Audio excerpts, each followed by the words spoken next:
नमस्कार बच्चों। उम्मीद करती हूँ कि तल्लीनता से बोर्ड परीक्षाओं की तैयारी में लगे होंगे। मैंने भी आप लोगों की परीक्षाओं के लिए कुछ महत्वपूर्ण छोटे छोटे प्रश्न ढूंढे हैं जो आपको पाठ्यक्रम के दौरान में अत्यधिक उपयोगी सिद्ध होंगे। और इन प्रश्नों के उत्तर मैंने डिस्क्रिप्शन बॉक्स में दिए हैं, जिसका उद्देश्य है कि पहले आप इन प्रश्नों के उत्तर स्वयं से ढूंढें, क्योंकि दोहरान कार्य चल रहा है। इसलिए कोशिश करें कि आपको ये इन प्रश्नों के उत्तर समझ में आ जाएं। नहीं आए तो फिर आप उनसे मिलान कर सकते हैं, देख सकते हैं। अभी ये प्रश्न कोर्स ए से रिलेटेड है, क्षितिज पाठ्य पुस्तक से रिलेटेड है, गद्य खंड से। जल्दी ही अगले वीडियो में आपको कोर्स बी से रिलेटेड भी प्रश्न मिल जाएंगे। तो देखते हैं इन प्रश्नों को। और उससे पहले चैनल को सब्सक्राइब करना ना भूलें, क्योंकि मोटिवेशन के लिए अत्यधिक आवश्यक है। तो देखते हैं इन प्रश्नों को। प्रश्न पहले हैं पाठ 10 से, नेताजी का चश्मा, जो कि गद्य खंड का पहला पाठ है और क्रम से ये क्षितिज पाठ्य पुस्तक में 10वां पाठ है। तो नेताजी का चश्मा पाठ से रिलेटेड पहला प्रश्न है, नेताजी की मूर्ति बनाने का काम किसे सौंपा गया था? आप जानते होंगे, नहीं तो आप इसका उत्तर डिस्क्रिप्शन बॉक्स में देखें। मूर्ति पर चश्मा बदलने का काम कौन करता था? मूर्ति की ऊंचाई कितनी थी? द्रवित होना शब्द से क्या तात्पर्य है? ये पाठ में कुछ ऐसे मुहावरे या कुछ शब्द आ जाते हैं जिनका हमें अर्थ जानना जरूरी है, और यही हमारे प्रश्न का रूप ले लेते हैं। वैसे इन प्रश्नों के लिए विकल्प दिए जाते हैं, लेकिन हमें जब उत्तर आता होगा तभी हम विकल्प भी ढूंढ पाते हैं। इसलिए इन प्रश्नों के उत्तर लिखना और ढूंढना और याद करना जरूरी है। प्रश्न 5 है, हालदार साहब के मानस पटल पर कैप्टन की छवि कैसी थी? नेक्स्ट है, मूर्ति में क्या कमी थी? नेताजी का चश्मा पाठ की विधा, विधा मतलब लिखने का तरीका क्या है? जैसे सारी विधाएं हैं, रेखा चित्र हैं, संस्मरण हैं, निबंध हैं, एकांकी है, कहानी है। तो नेताजी का चश्मा पाठ कौन सी विधा में लिखा गया है?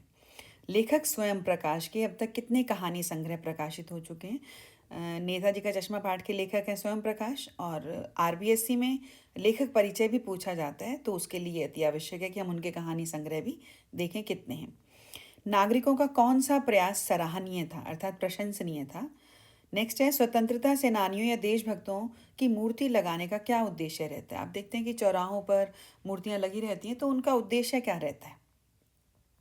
नेक्स्ट है, कैप्टन की शारीरिक अवस्था किस प्रकार की थी, अर्थात वो कैसे दिखते थे? नेक्स्ट है, नेताजी की कहानी किसके योगदान को दर्शाती है? किसमें कहानी का जो कथानक है, विषय वस्तु, किसके इर्द गिर्द घूम रही है? नेक्स्ट है, स्वयं प्रकाश जी की कहानियों का अधिकतर परिवेश कहाँ से लिया गया? नेक्स्ट है, लेखक के अनुसार चश्मा किसका प्रतीक है? जो नेताजी की मूर्ति पर चश्मा लगाया गया था वो किसका प्रतीक है? नेक्स्ट है, लेखक स्वयं प्रकाश का जन्म कब और कहाँ हुआ था? क्योंकि ये लेखक परिचय से संबंधित है, तो जन्म के बारे में जानकारी अति आवश्यक है। हालदार साहब, जो इस कहानी के मुख्य पात्र हैं, कितने दिनों के बाद कस्बे से गुजरते थे? नेताजी की मूर्ति पर सरकंडे का चश्मा किसने लगाया था? लेखक स्वयं प्रकाश के किन्हीं दो कहानी संग्रहों के नाम बताइए।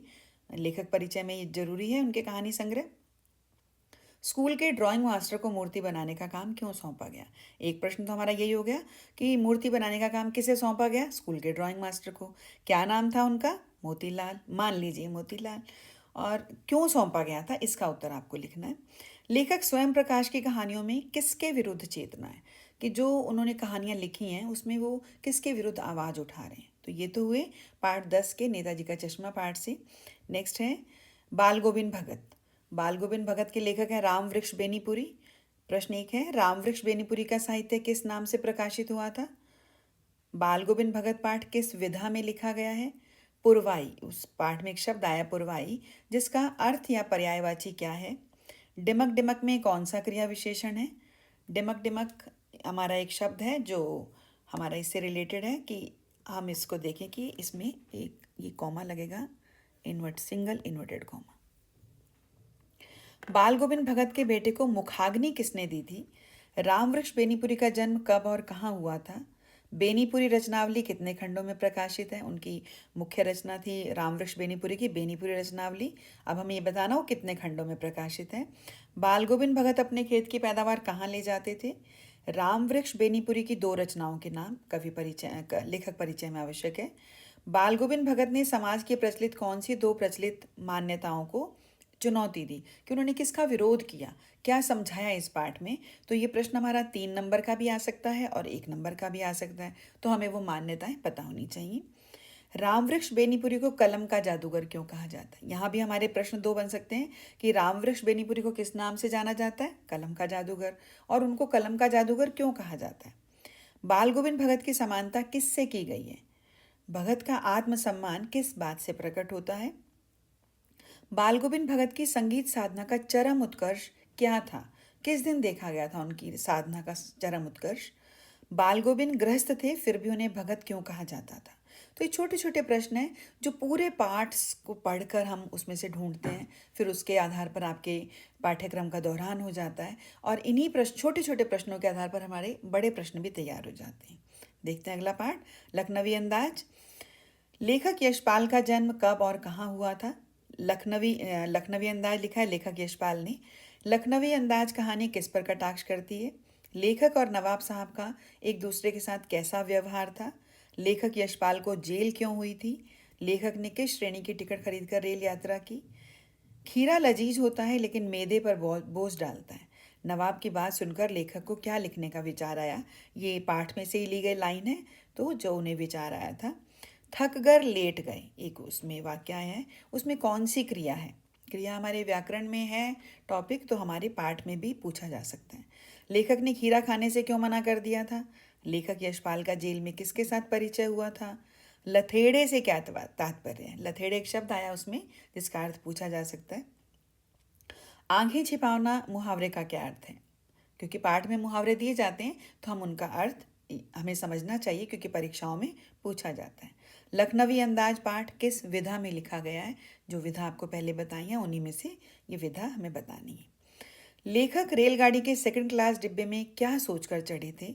चक्षु का पर्यायवाची क्या है? सफ़ेद पोश सज्जन, यहाँ सफ़ेद पोश सज्जन लखनवी नवाब को कहा गया है। ने तौलिए पर क्या रखा था? लेखक ने नई कहानी का लेखक किसे कहा है? एब्स्ट्रैक्ट, एक शब्द उसमें आया है एब्स्ट्रैक्ट। उस शब्द के माध्यम से लेखक ने किन किन पर व्यंग्य किया है?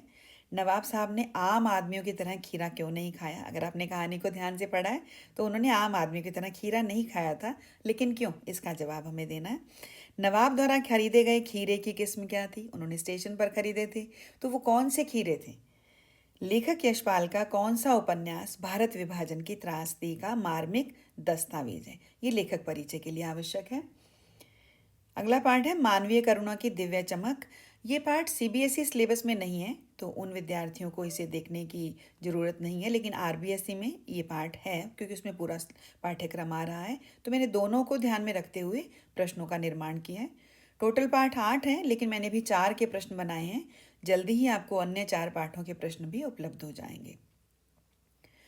पाठ 13 से रिलेटेड पहला प्रश्न है, प्रस्तुत पाठ किसके व्यक्तित्व पर आधारित है? कि इस पाठ में किसके बारे में बात की गई है? परिमल, उसमें एक नाम आया है, परिमल क्या है? परिमल भी हमारे पास है, तो इसमें भी हम इन्वर्टेड कॉमा एक सिंगल लगा देंगे। फादर के अभिन्न मित्र कौन थे? फादर बुल्के ने कौन सा कोश तैयार किया था? लेखक को फादर के कौन से गुण प्रभावित करते थे?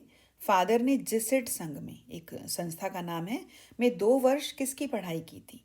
अगर हम इसका प्रश्न और बनाएं, फादर ने 2 वर्ष कौन सी संस्था में पढ़ाई की थी? तो जिसेट संघ में। और जिसेट संघ में उन्होंने कौन सी पढ़ाई की थी? वो दूसरा प्रश्न है। लेखक ने फादर की उपस्थिति की तुलना किस वृक्ष से की है? सेंट जेवियर्स कॉलेज रांची में फादर किस पद पर कार्यरत थे? फादर के संस्कार जो उनकी मृत्यु के समय किए गए थे किस धर्म गुरु ने किए थे? लेखक सर्वेश्वर दयाल सक्सेना का जन्म कब और कहाँ हुआ था? फादर कामिल बुल्के की जन्मभूमि का क्या नाम था? फादर बुल्के भारतीय संस्कृति के अभिन्न अंग क्यों थे?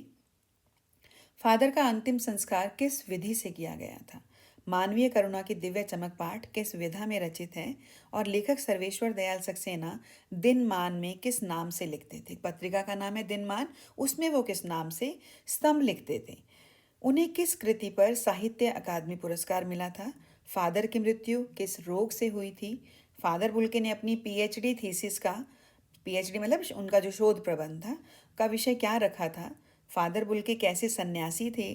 और स्याही फैलाना मुहावरे का क्या अर्थ है।